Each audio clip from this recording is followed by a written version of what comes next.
Señor, gracias por hoy. Gracias por esta oportunidad para estudiar su palabra. Señor, gracias por las bendiciones que derrama en nuestras vidas, Señor. Señor, recibe nuestras ofrendas como adoración de ti. Tú eres digno de nuestra adoración. Y eso incluye nuestras ofrendas, Señor. Bendice las ofrendas, bendice los dadores. Y Señor, que siempre usamos sus recursos para su reino y gloria. Señor, bendice este servicio. Señor, derrama su espíritu sobre este lugar. Abre nuestros corazones. Prepáranos para escuchar de nuestro Rey. Ponemos este tiempo en sus manos, en el nombre de Jesús. Amén. Pues estamos estudiando el libro de Segunda de Corintios y estamos en capítulo 1. Como vimos la semana pasada en la visión de conjunto, esta carta es muy diferente que la primera carta que el apóstol Pablo le escribió a la iglesia en Corintio. También aprendemos, esto no es en realidad la segunda carta de Pablo, esto es el ¿qué? Cuarto carta. No tenemos la primera carta, entonces primera de Corintios, en realidad la segunda de Corintios, y también no tenemos el tercer carta. Simplemente Pablo menciona estas cartas en primera y segunda de Corintios. Entonces sabemos hay otras cartas involucradas en la relación entre Pablo y la iglesia en Corinto. Primera de Corintio es una carta llena de corrección, ¿verdad? La iglesia en Corinto, los problemas, increíble, bastante. Y es para corregir ¿qué? Los pecados en la iglesia y las divisiones dentro de la iglesia. No hay nada peor para la iglesia que las divisiones entre la iglesia. Es fatal. La iglesia no puede funcionar con divisiones. Es cuando la iglesia está unida que la iglesia es más poderosa. Pero con divisiones, es terrible. Cuando Pablo escribió esta carta, que conocemos como Segundo Corintios, la iglesia en Corintios se ha arrepentido. Qué bueno. Buenas noticias. Lo que trajo mucho gozo al corazón de Pablo. Por eso el tono de esta carta es más personal, es más cariñoso, es más íntimo. Y eso no significa que no contiene corrección. Hay corrección en esta iglesia. Como aprendemos la semana pasada, hay judíos en la iglesia que están regresando ¿a dónde? A la ley, el legalismo. Ellos están contra de Pablo acerca de primero su apostolado. Ellos piensan que él no es un apóstol. Y también el mensaje de Pablo, el mensaje de gracia.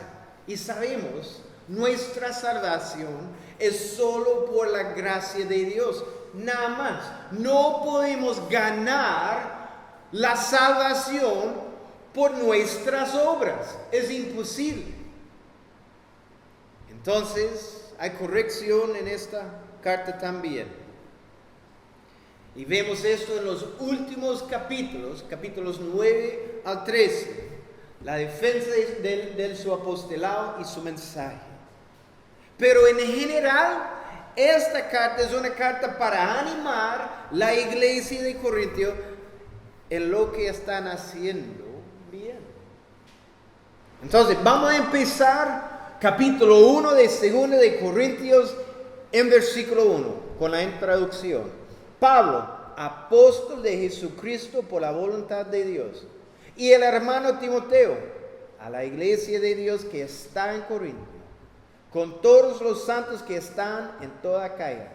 Gracia y paz a vosotros, de Dios nuestro Padre y del Señor Jesucristo. En la introducción que Pablo escribe, vemos elementos similares en casi todas las cartas de Pablo. Él empieza casi lo mismo, casi siempre.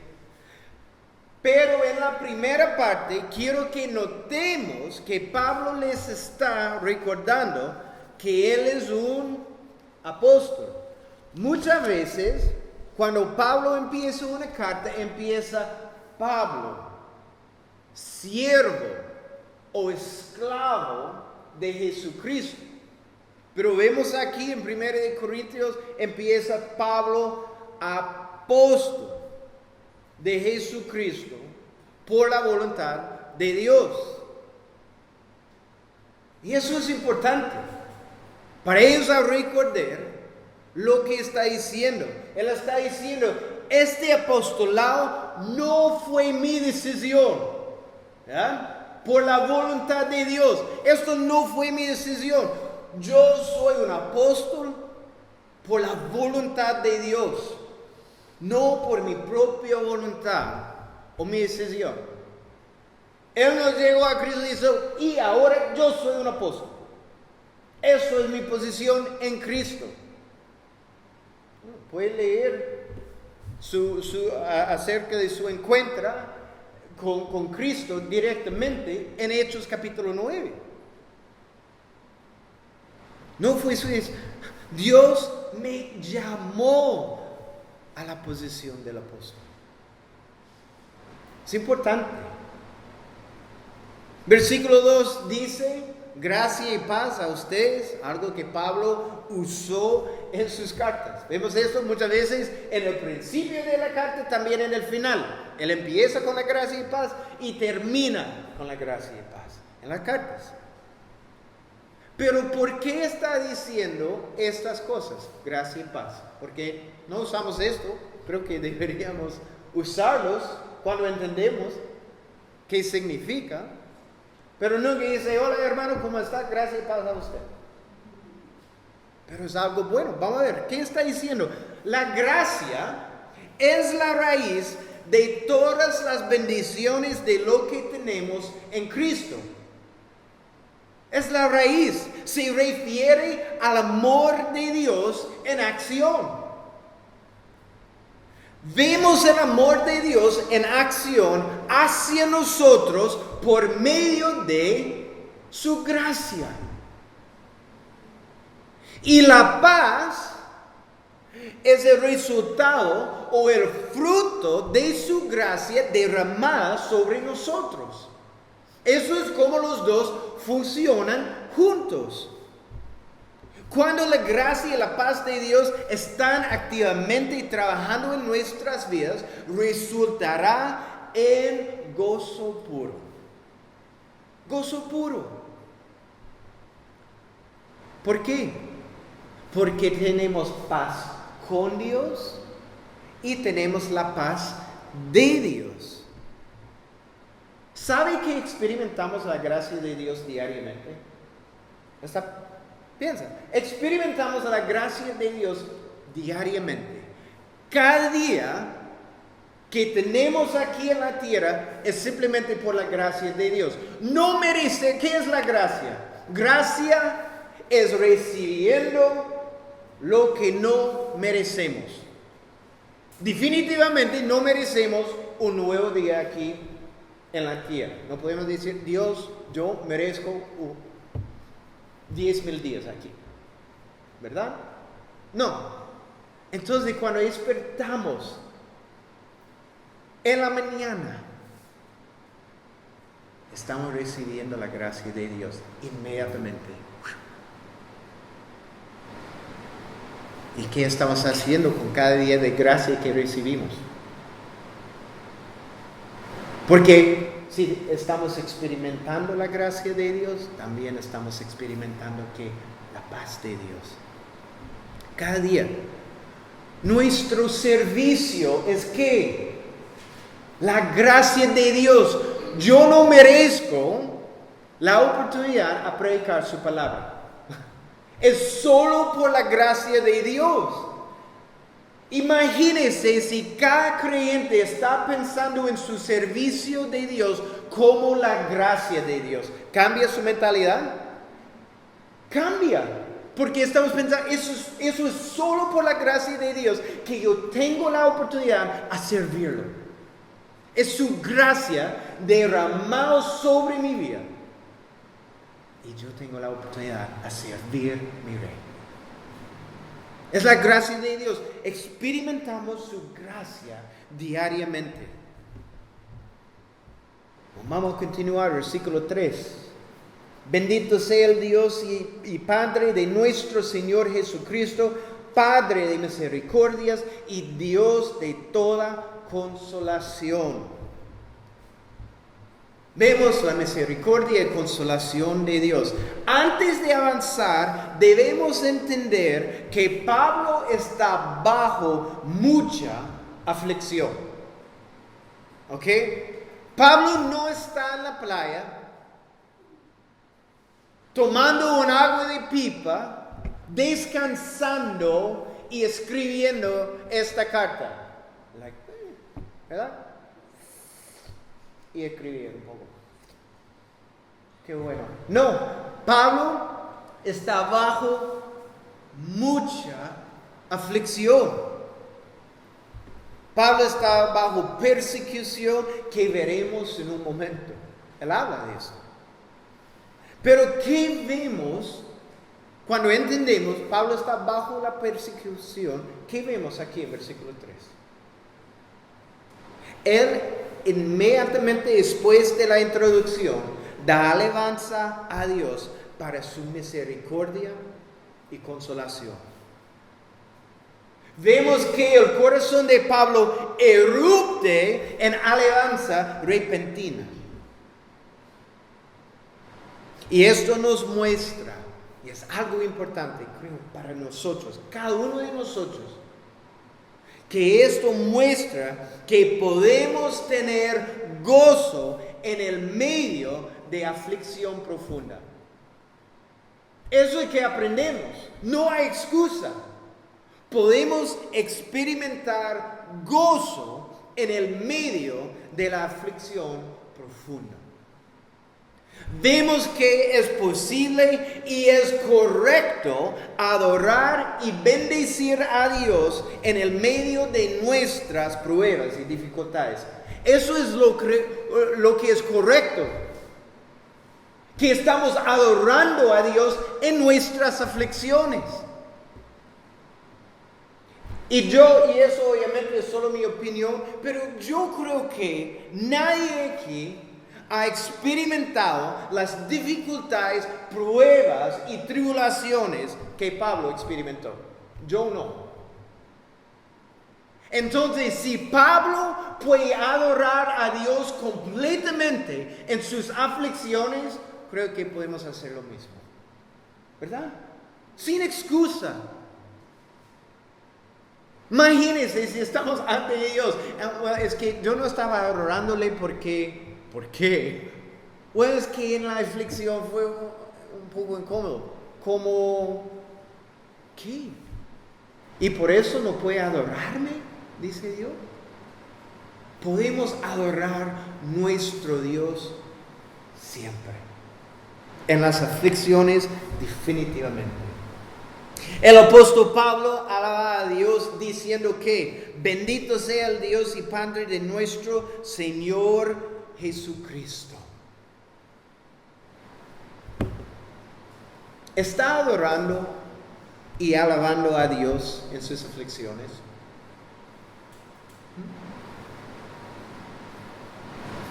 Eso es su primera reacción.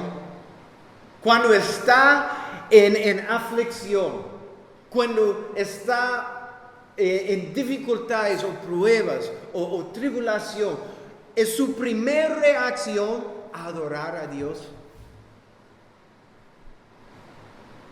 ¿O es otra cosa? o está inmediatamente enfocado en sí mismo, en su situación. Necesitamos recordar, Dios es nuestro Padre. Y como la canción dijo esa mañana, y es un buen Padre. Dios es un buen Padre. Cuando aceptamos a Jesús como nuestro Señor y Salvador, venimos a ser, ¿cómo? Hijos adoptados de Dios. Efesios 1, versículos 5 y 6. Efesios 1, versículos 5 y 6. En amor, habiéndonos predestinado para ser que adoptados hijos suyos por medio de Jesucristo, según el puro afecto de su voluntad, para alabanza de la gloria de su gracia, con el cual nos hizo aceptos en el amado. Somos adoptados y somos aceptados. Y eso también, Efesios es una carta de Pablo, y ¿qué está haciendo también en esta carta en el principio? Dando gloria. Y Pablo escribió Éfeso ¿de dónde? ¿Saben? Del cárcel. Toda la gente en el cárcel está dando gloria, ¿verdad? They're like, ¡woohoo! Pero Pablo, ¿qué vemos? Porque él está enfocado en que yo soy un hijo de Dios. Un hijo adoptado. Yo soy aceptado en el amado. ¿El amado es quién? Jesús. Entonces, ¿cómo es posible que yo no estoy adorando a Dios? No importa dónde estoy, siempre estoy adoptado y siempre estoy aceptado por mi Dios. Si es en el cárcel, está bien. Si está en la calle, está bien. En mi casa, no importa. Nuestras circunstancias, esto nunca cambia. Somos hijos de Dios. Somos hijos adoptados, es muy especial, ¿verdad?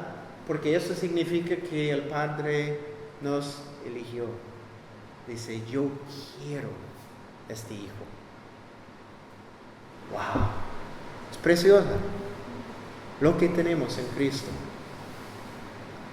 Solo nuestra adoptación es increíble, pero aceptado. Piensa en el mundo. Cada persona en el mundo está buscando por gente que les acepte. Buscando por alguien que acepta. Pero tenemos un Dios lleno de compasión, lleno de gracia, lleno de misericordia, que nos acepta, nos ama. Es el Padre de nuestro Señor Jesús, dice en Corintios, y esto significa que Él es nuestro Padre también. Él es nuestro Padre. En Dios tenemos un Padre que conoce nuestra condición. ¿Cuántas veces pensamos, Dios no entiende mis circunstancias? ¿Verdad? Él no entiende mis circunstancias. No, Él conoce. Él no permanece impasible a nuestras debilidades. Él sabe. Dios, el creador del universo, nos ama. Y por Jesús tenemos una relación íntima y personal con nuestro Dios.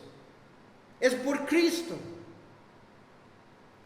También, ¿qué dice en versículo 3? Podemos adorarlo en cualquier circunstancia porque Dios es el Padre de misericordias. El Padre de misericordias. Pues bueno, es importante entender que para los hebreos la palabra Padre significaba autor o fuente. Autor o fuente. Vemos esto usado en Juan capítulo 8, 44. Juan 8, versículo 44, donde dice que Satanás es mentiroso y padre de mentira.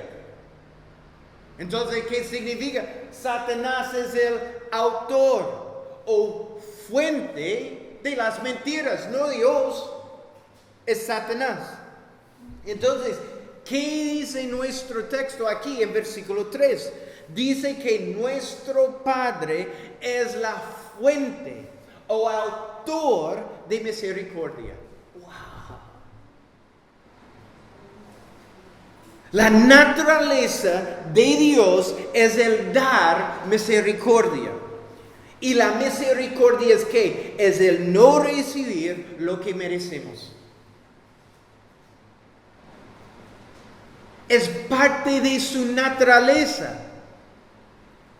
Eso significa, como dice en los Salmos, cuando despertamos, Dios quiere derramar sus misericordias sobre nuestras vidas. Él no quiere derramar su justicia sobre nuestras vidas. Él es justo, pero Él quiere derramar su misericordia en nuestras vidas diariamente.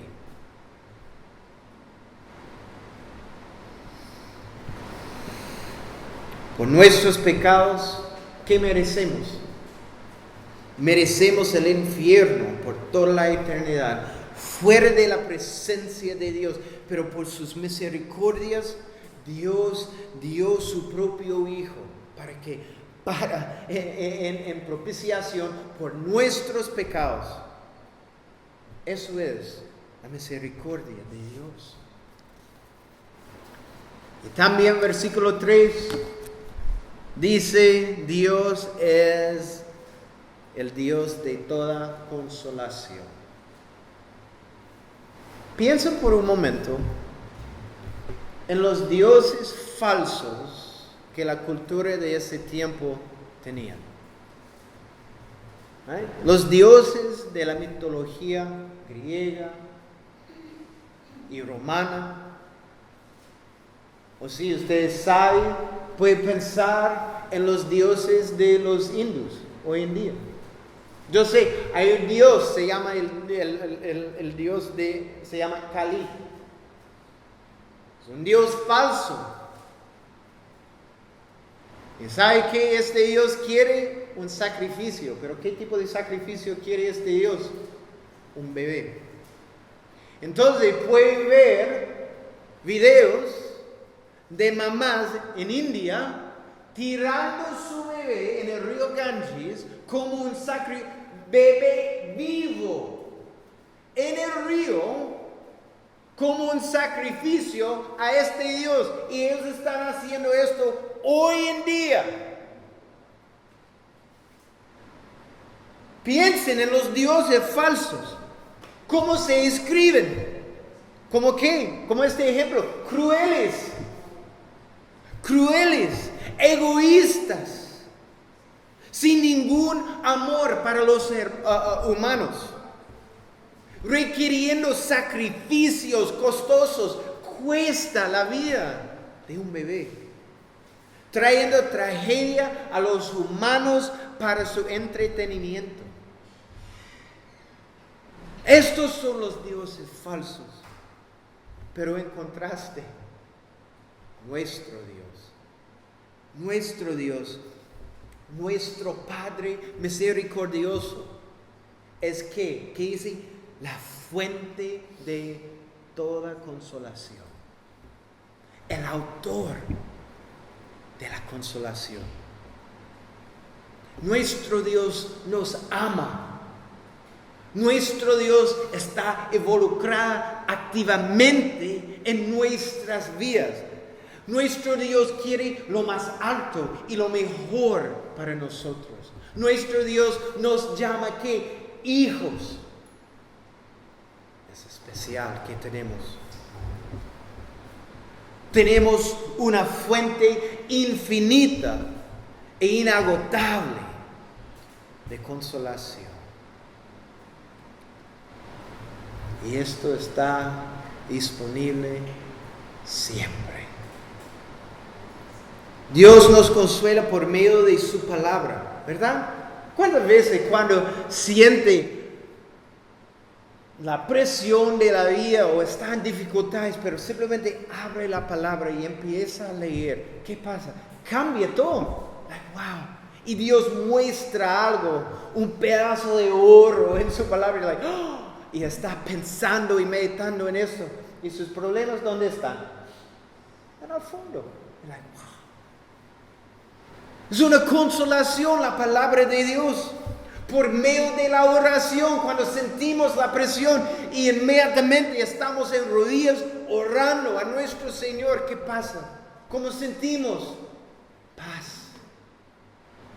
Pesa la carga. Se fue. Es increíble. Por medio del Espíritu Santo que mora en nosotros, Dios es con nosotros. Y también Dios usa que otros creyentes para animarnos. Nunca subestime la importancia de la congregación de Cristo. Momentos como este. Si usted está solo y siempre en su casa no quiere congregar, ¿cómo puede experimentar el ánimo de sus hermanos y hermanas? ¿Cómo es posible que sus hermanos y hermanas saben qué está pasando en su vida? Saben cómo orar para usted si no está congregando. Eso es importante para nosotros, que estamos aquí juntos, porque somos una familia. ¿Cómo funciona la familia si nunca están juntos? Qué feo esa familia. Todos están separados.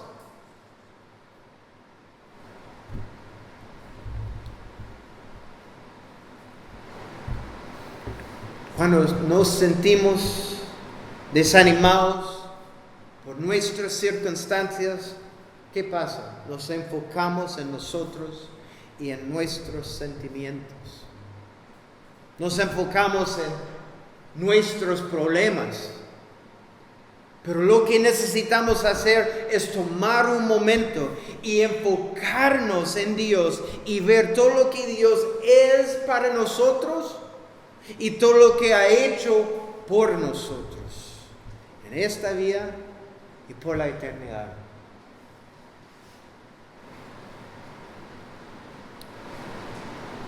Cuando está desanimado,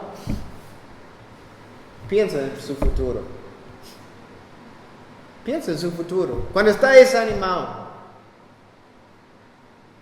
cuando siente que no tiene esperanza, piensen en su futuro. Piensen en la eternidad. Creo que eso cambia su mentalidad inmediatamente. Porque nuestro futuro es glorioso. Es glorioso. Y cada vez que nos enfocamos en la bondad de Dios, en la grandeza de su nombre, le daremos toda la gloria a Él y no nos enfocaremos en cuán grandes nuestros problemas son, sino que en la grandeza sin igual que nuestro Dios y Padre Celestial. Y Dios siempre merece toda la gloria y confianza de nosotros. Cuando hacemos esto, podemos decir como el rey David dijo en Salmo 121. Salmo 121, versículos 1 y 2. Dice: levantaré mis ojos a los montes. ¿De dónde vendrá mi ayuda? Mi ayuda viene del Señor, que hizo los cielos y la tierra. Cuando estamos en problemas o pruebas, dificultades, buscando ayuda, ¿dónde necesitamos mirar? ¿Dónde necesitamos mirar? No en nuestro alrededor, eso es muy común. Cuando entramos al problema, estamos buscando todos lados, ¿qué puedo hacer? ¿Qué puedo hacer? Necesito ayuda, pero ¿qué puedo hacer? Eso que hacemos muchas veces. ¿Pero qué necesitamos hacer? Paramos y miramos a nuestro Señor. Ayúdame. Que esto es nuestra primera reacción, no la última reacción. No puedo hacer nada, entonces Dios puede ayudarme. No, esa es la primera. Oh Dios, ayúdame. Es nuestra primera reacción. porque nuestro Dios nos ama. Nos ama. En cualquier circunstancia, ¿qué aprendimos? Él es digno de nuestra adoración. Eso es sin excepción. Sin excepción. Continuamos con la consolación, versículo 4. El cual nos consuela en todas nuestras tribulaciones, para que podamos también nosotros consolar a los que están en cualquier tribulación, por medio de la consolación con que nosotros somos consolados por Dios. Primero, ¿en qué tribulaciones Dios nos consuela? ¿Qué dice aquí? ¿Algunas? ¿Varias? Todas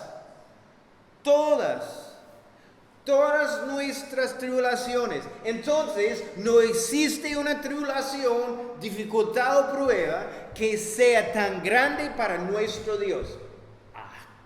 Podemos terminar aquí. No existe. Pero pensamos eso a veces, eso es increíble. No existe una prueba, dificultad, tribulación tan grande para nuestro Dios. Dios puede consolarnos en, ¿qué dice aquí? Todo. Y todo en griego significa ¿qué? Todo. Qué bueno. Todo es todo. Dios permite el sufrimiento en nuestras vidas para crecer nuestra fe. ¿Y para qué? Para refinarnos. Esto es parte de nuestro crecimiento. Esto es parte de nuestra santificación. Que estamos creciendo.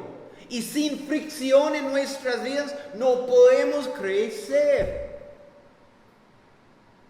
¿Cuándo crece más en su relación con Cristo? ¿Cuando todo es fácil o es más difícil? Cuando es más difícil. Crecemos más en las dificultades solo cuando corremos a Dios. No puede crecer si está corriendo de Dios. Pero cuando entra la prueba, cuando entra la dificultad, cuando inmediatamente usted está corriendo a Dios, ¡uy, qué bueno! Puede crecer. Dios puede refinar las cosas en su vida. Eso es el propósito. Nuestro Dios, el Dios es el Dios de toda consolación, para que recibamos su consuelo. Y después de haber recibido su consuelo, podamos ¿qué? Consolar otras personas. Verdadero consuelo es tierno. ¿Sabe eso? Verdadero consuelo es tierno. No cuando alguien está derramando su corazón y pobrecito. Eso no es consuelo.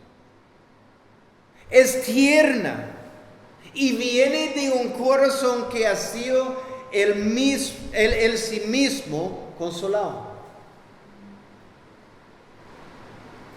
Son aquellos que han recibido la consolación tierna de Dios, que saben qué decir o hacer al ministrar a la otra persona. Eso es importante. Cuando hemos experimentado la consolación de Dios, somos mucho más equipados para dar el consuelo a otra persona. Sabemos a decir o hacer. Porque a veces queremos decir cosas, pero la mejor cosa que podemos hacer es simplemente abrazar a la persona. Sin palabras. ¿Verdad? Es importante. Porque muchas veces alguien simplemente quiere compartir algo y en el final no es un consuelo. Deja a la persona más dañada. Y eso nunca es el propósito. Entonces es cuando queremos hacer algo por alguien, ¿qué es la primera cosa que necesitamos hacer? Orar. Dios, úsame. Pero yo no sé exactamente qué decir. Entonces, si no sabe, lo mejor es permanece callado. Permanece en silencio. Porque un abrazo funciona excelente, sin palabras. Porque esto demuestra su amor. Esta demuestra su corazón para la persona. Es solo cuando Dios da las palabras, usa las palabras. Es siempre mejor. Continuamos, versículo 5. Porque de la manera que abunda en nosotros las aflicciones de Cristo, así abunda también por el mismo Cristo nuestra consolación. Aquí está hablando acerca del sufrimiento de Cristo. Cristo padeció sufrimiento. Cristo sufrió por nuestros pecados en la cruz, ¿verdad? Sabemos esto. Pero también, y creo que no pensamos mucho en esto, Él vivió 33 años en la tierra. No solo sufrió en su última semana de vida aquí en la tierra. Él vivió aquí 33 años. Entonces, lo que quiero hacer ahora es vamos a pensar en la vida de Cristo. Y pensar en la luz de este versículo. Porque de la manera que abunda en nosotros las aflicciones de Cristo. Las aflicciones de Cristo. Porque yo quiero que estamos pensando en el hecho porque a veces decimos que Dios no entiende mis circunstancias. Dios no entiende mis problemas. Dios no entiende mis dificultades. Pero vamos a ver. Simplemente por medio de la vida de Cristo. Él nació, vamos a empezar. Él nació en una cueva diseñada como corral de animales. Yo en un hospital. Yo no puedo hablar por ustedes, pero para mí fue en un hospital y creo que todo fue bien, porque estoy aquí. No puedo recordar, pero Dios en una cueva. Frío. Cuando era joven, su familia no lo entendía completamente. Podemos pensar, fue difícil en la casa de Jesús con sus hermanos y hermanas, porque Él fue perfecto. Sabemos que sus hermanos no creían en Él. Imagínense, Salvador del mundo. Él entiende el rechazo. Él entiende el rechazo. Fue solo después de su resurrección que sus hermanos, Santiago y Judas, creyeron en Él. Antes no. Es muy probable que José, su padre adoptivo, murió cuando Jesús era joven. Entonces, Él entiende el sufrimiento de perder a un ser querido. El dolor. Él entiende, yo creo, el dolor de una viuda, su mamá, sin su esposo. Las dificultades que ella enfrentó. Imagínense. Él entiende. Antes de empezar su ministerio público, Jesús estuvo en el desierto a solas. ¿Por cuánto tiempo? 40 días en ayuno. Él entiende el dolor de la soledad. Él entiende el dolor del hambre. Después de 40 días en su condición físicamente débil, Él fue confrontado por Satanás, quien lo tentó en cada área. Y aunque Él nunca cedió a la tentación, pero Él entiende nuestras tentaciones. Él entiende.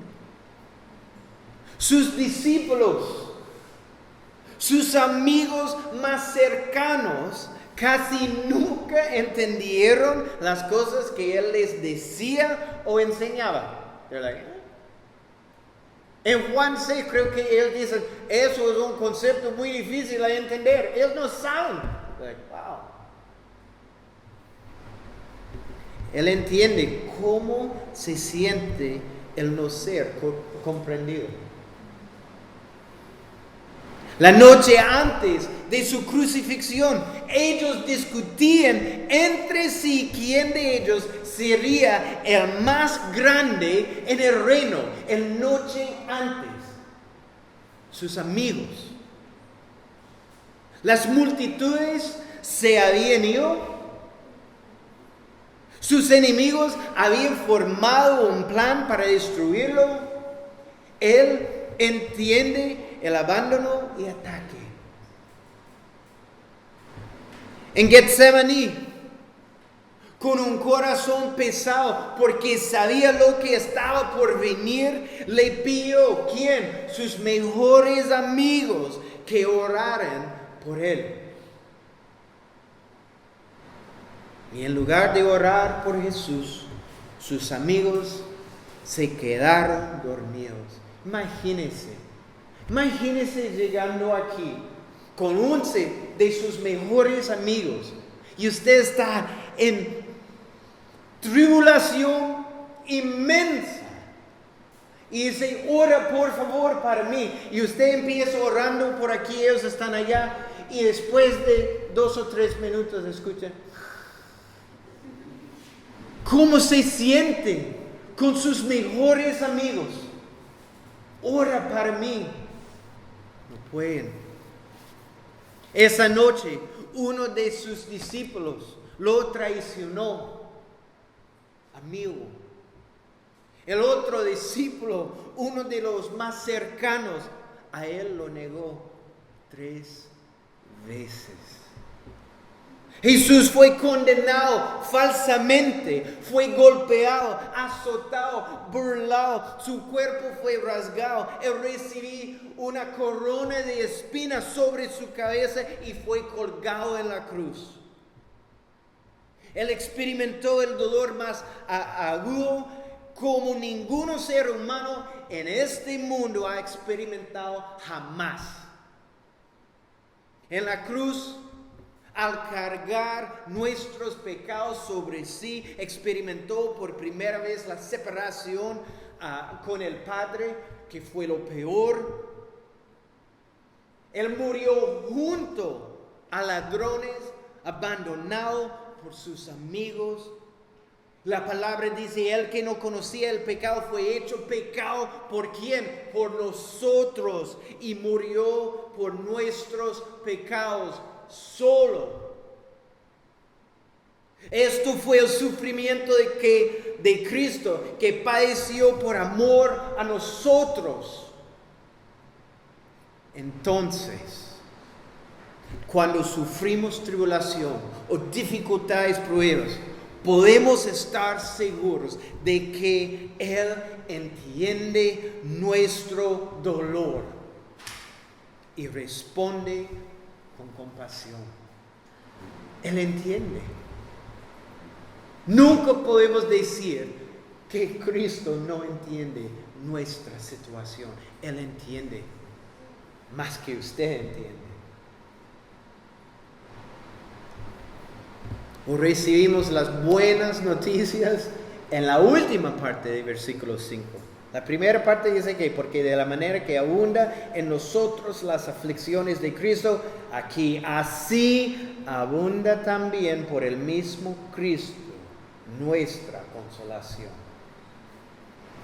La palabra abunda en griega significa desbordar. Desbordar. Entonces, cuando experimentamos tribulación, la consolación de Cristo abunda o desborda hacia nosotros. ¿Buenas noticias?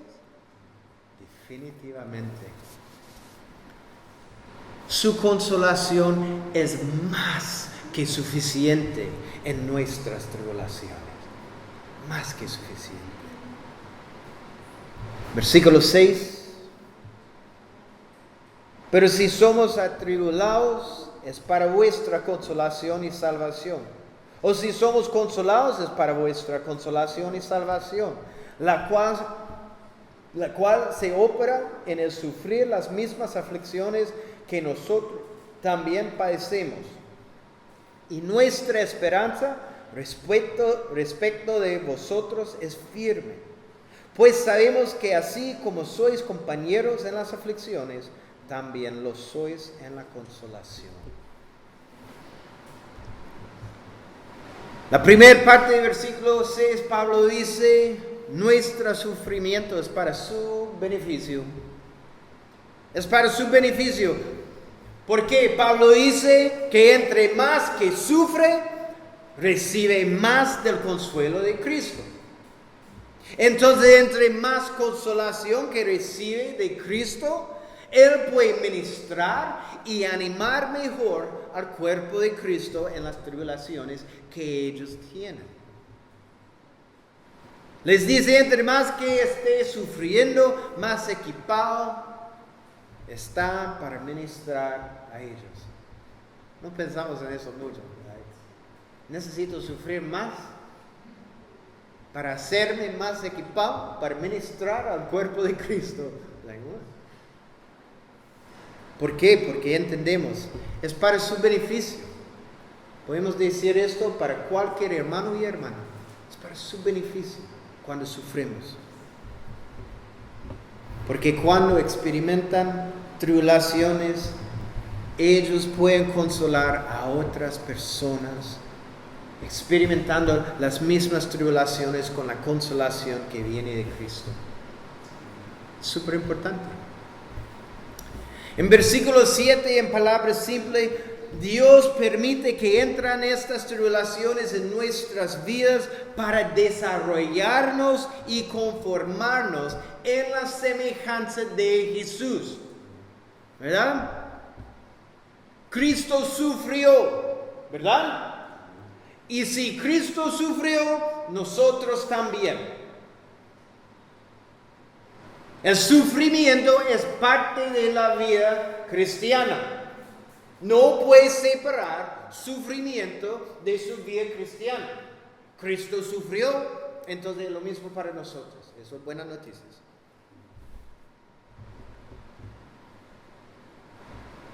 Pero ¿qué vemos cuando Cristo sufrió? Cristo aferró al Padre siempre.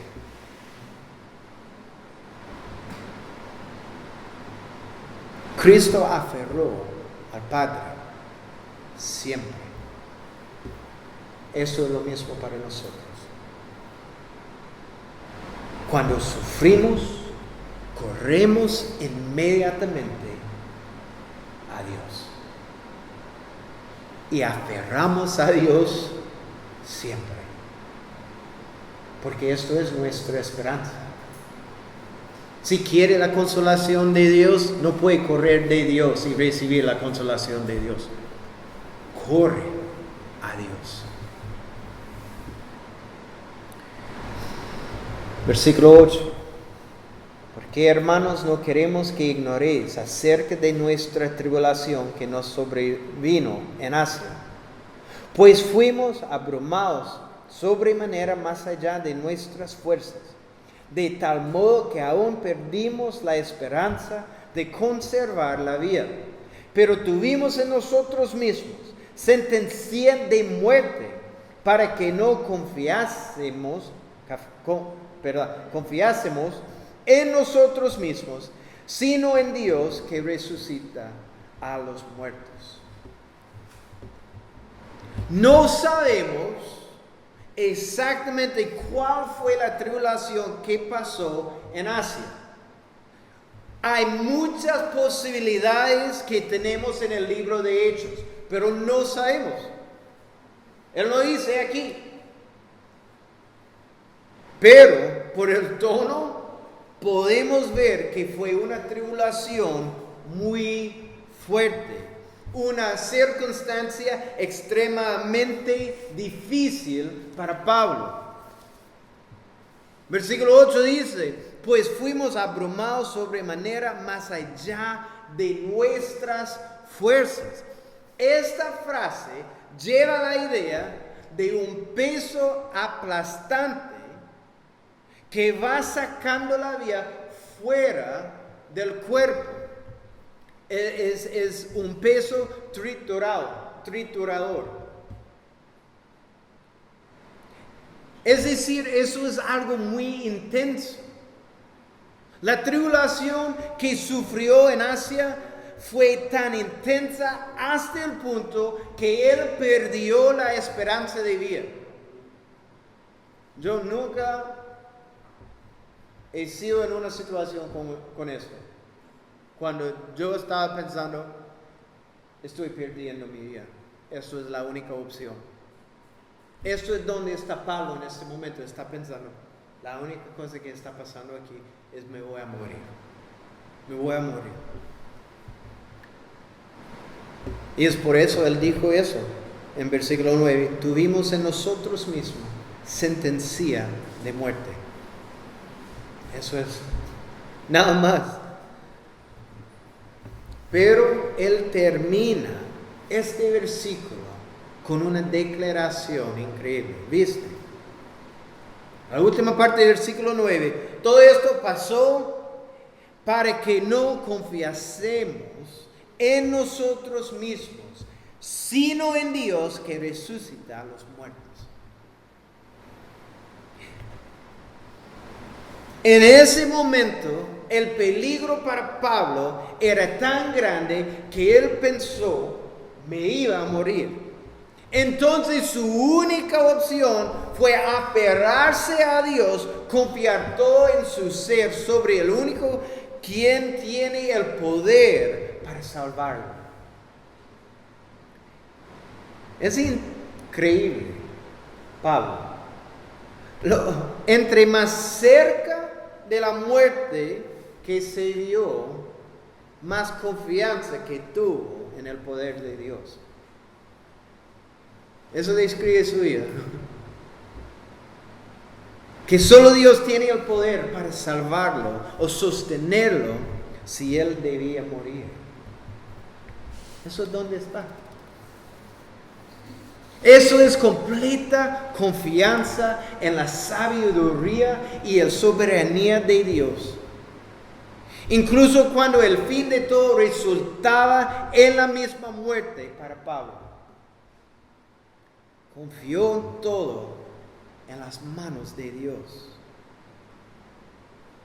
Cuando la tribulación llegó, porque tribulaciones llegarán, Pablo se aferró fuertemente a Dios.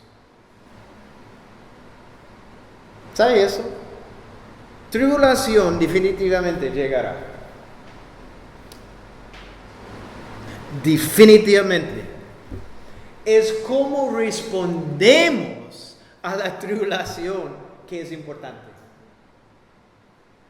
La tribulación definitivamente llegará. Ustedes saben, porque es muy probable que ha experimentado tribulación en su vida.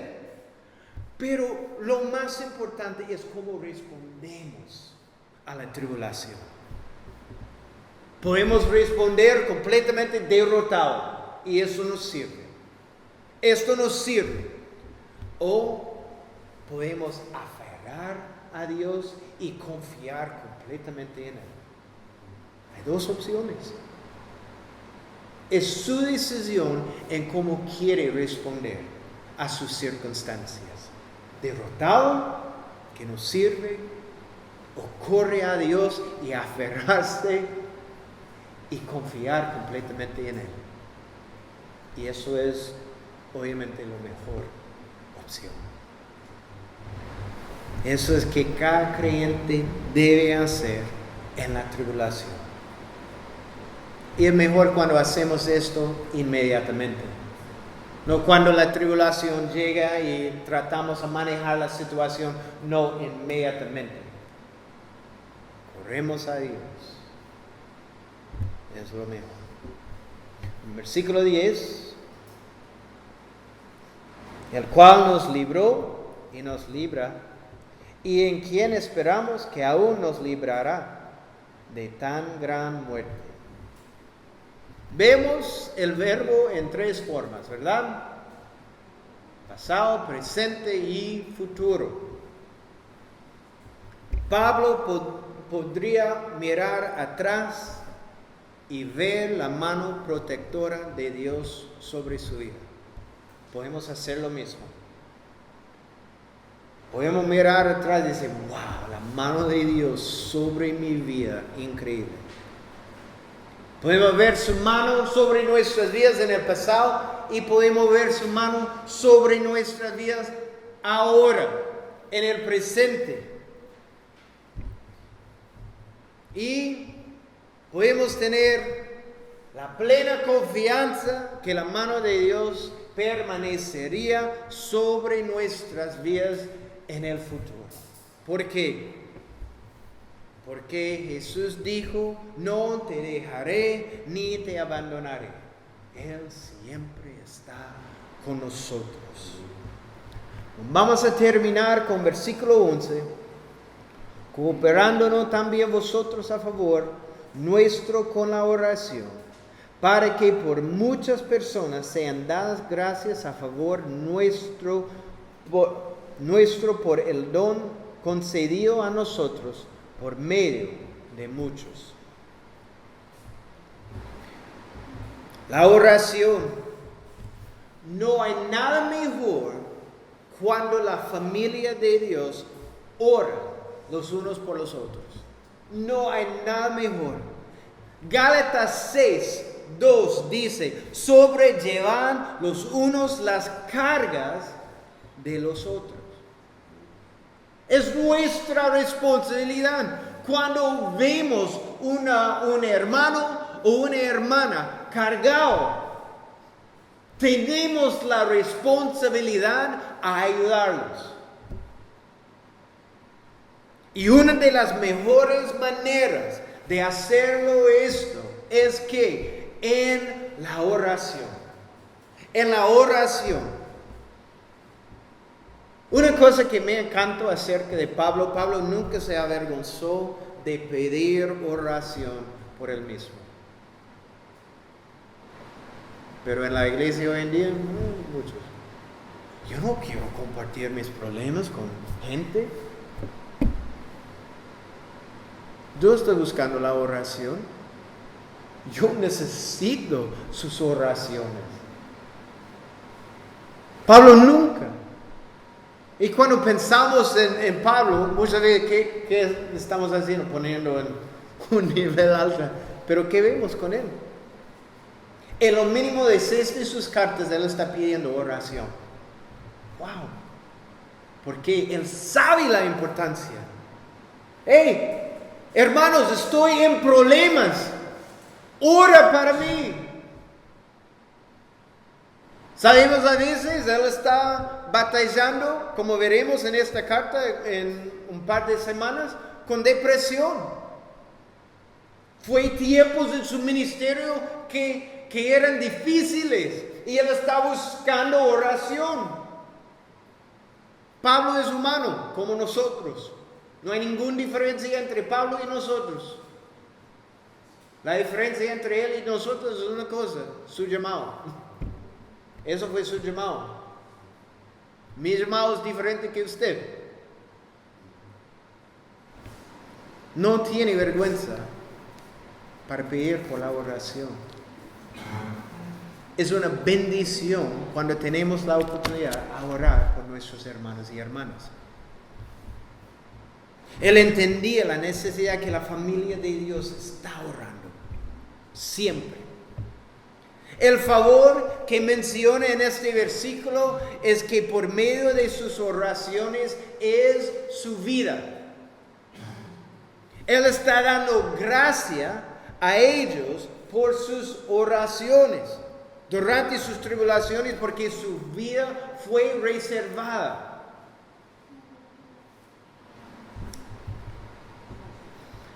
¿Cuánto tiempo pasa usted en oración por sus hermanos, para otros? ¿Cuánto tiempo? Orando por otros. ¿Está desarrollando el hábito de la oración intercesora? ¿O solo ora por usted y sus cosas? O de que, Jaime, no tengo mucho tiempo para orar. Bueno, despierta un poco más temprano, tiene más tiempo. Tengo la solución. Si está buscando más tiempo, despierta más temprano. Y ahora tiene más tiempo.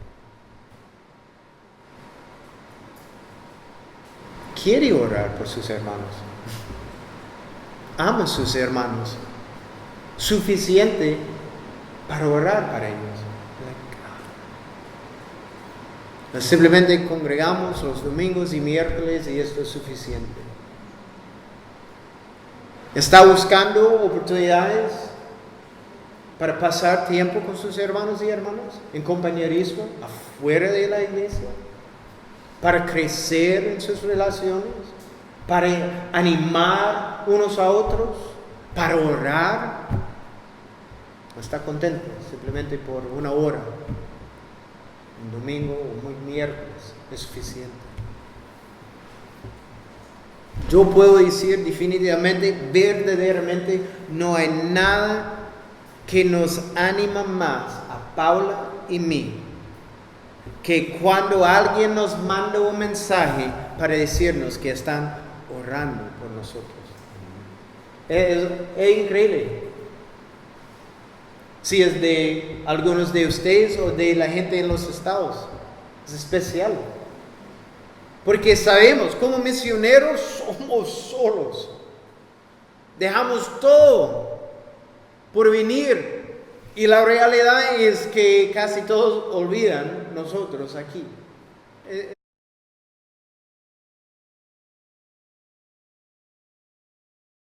Normal. Para recibir un mensaje es excelente, pero para recibir un mensaje, hey, estamos orando por usted. Estamos en las oraciones. Es decir, alguien está levantándonos ante el trono de nuestro Señor. Wow. No hay nada mejor. No existe nada mejor que un mensaje como este. Es un gran ánimo. Entonces está orando para la familia de Dios.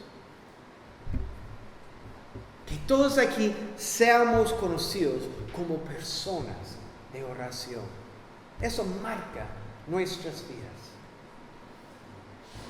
Cuando recibimos las misericordias de Dios por medio de la oración, solo hay una manera de responder, que es adoración. Adoración. Este es el corazón de Pablo en este último versículo. Que todos den gracia a Dios por sus abundantes misericordias. Él es digno de nuestra adoración siempre. Es la única manera para responder. Pablo está escribiendo a ellos y dice, estoy libre, todo está bien en este momento. Gracias por sus oraciones. Vamos a adorar a Dios por sus bendiciones. Por la consolación que yo recibió de Dios en mi aflicción. Vamos a adorar a Dios. Él es digno de nuestra adoración. Primera Tesalonicenses 5, versículos 16 al 18. Dice, estén siempre gozosos, oren sin cesar, den gracias en todo, porque esta es la voluntad de Dios para ustedes en Cristo Jesús. Qué bueno la fundación de la voluntad de Dios para cada uno de nosotros. Tenemos tres cosas aquí. ¿Qué es? Primero, siempre gozosos. Eso marca su vida, el gozo, siempre. Oren sin cesar. que estamos en una actitud de oración. Y den gracias en todo. En todo. La consolación de Cristo. Recibimos su consolación para dar su consolación. No es simplemente para recibir. La consolación es como los dones del Espíritu. Recibimos un don ¿para qué? Para ejercitar el don del Espíritu. Recibimos la consolación de Dios ¿para qué? Para dar consolación a nuestros hermanos y hermanas. Oración, que vemos esencial. Pablo está dando gracias por su fidelidad en orando para él en su tribulación. Necesitamos orar para la familia de Dios. Y que tenemos la confianza en nuestro Señor en todo, especialmente en nuestras aflicciones. Que confiamos más, aferrando a Dios siempre y en todo. Y que misericordia marca nuestras vidas también, porque nuestro Padre es la fuente de misericordia. Y Él tiene la expectativa, si Él es misericordioso, que somos misericordiosos también. ¿Verdad? No simplemente los receptores de la misericordia, pero estamos dando misericordia. Que no queremos hacer, ¿verdad? Muchas veces. ¿Qué queremos dar? Justicia. Pero ¿qué dice la palabra? Necesitamos dar misericordia. En cada oportunidad que esto marca nuestras vidas. Amén.